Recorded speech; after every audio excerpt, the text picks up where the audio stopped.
Tonight, 10 TV is listening to you and getting you answers. At our first 10 TV Listens town hall, you told us about the issues you want fixed. Community members in the Hilltop brought up safety concerns about prostitution. Tonight, 10 TV has answers about what lawmakers, the city, and community members are doing to hold the ones soliciting the prostitution accountable and make your streets safer. 10 investigates. Rochelle Aline explains. In November, we showed you how addiction can lead to a cycle of prostitution and make people vulnerable to human trafficking. But what happens to those who are soliciting those services? Well, after a viewer question, we went digging, and the answer might be controversial. Nobody wants to stand out in the corner and sell themselves for drugs or money or whatever they're doing it for. And yet right here in central Ohio, that's exactly what's happening.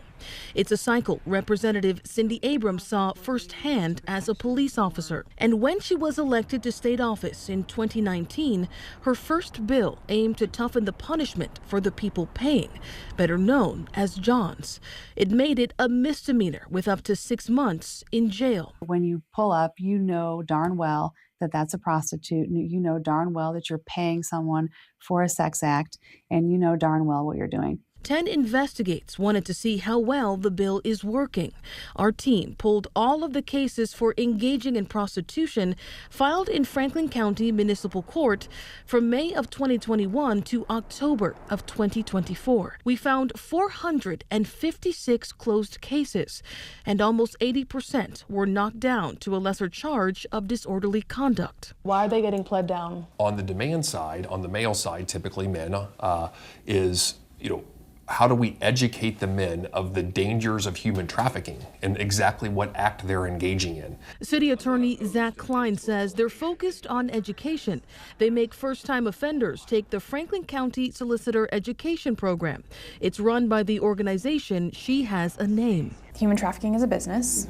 It operates on the law of supply and demand. And if we're only caring for survivors after they've come out of being traumatized, then we're never actually stopping the problem from happening. Over the last 20 years, the program has worked with more than 1,000 men. But it's tough to track success because they primarily deal with first-time offenders. But organizers say anonymous surveys offer them a glimpse into how it's working. Over 3/4 of them said, because I know now that many people engaged in prostitution are there by force or have experienced trauma, I'm not going to engage in this again. But if somebody's watching this and they feel like that's too lenient, what response do you have to somebody that's saying, okay, I get that, but can there not be both, a harsh punishment and education? I understand there may be criticism to this, but the data shows that our methodology is working. And if the data changes, then we'll change. But not everyone sees it that way. I think it's frustrating for not just the victim when the crime is pled down, but it's frustrating for law enforcement. We contacted the Franklin County Municipal Court to see if their lead judges would talk to us about what goes into their decision to accept these plea deals. They declined a sit-down interview but answered some questions via email. Their response says in part, quote, judges consider many factors in sentencing, including the severity of the crime, community safety, restitution, criminal history, and whether there is a joint agreement between the parties for a specific sentence. To read their full statement, head to 10tv.com.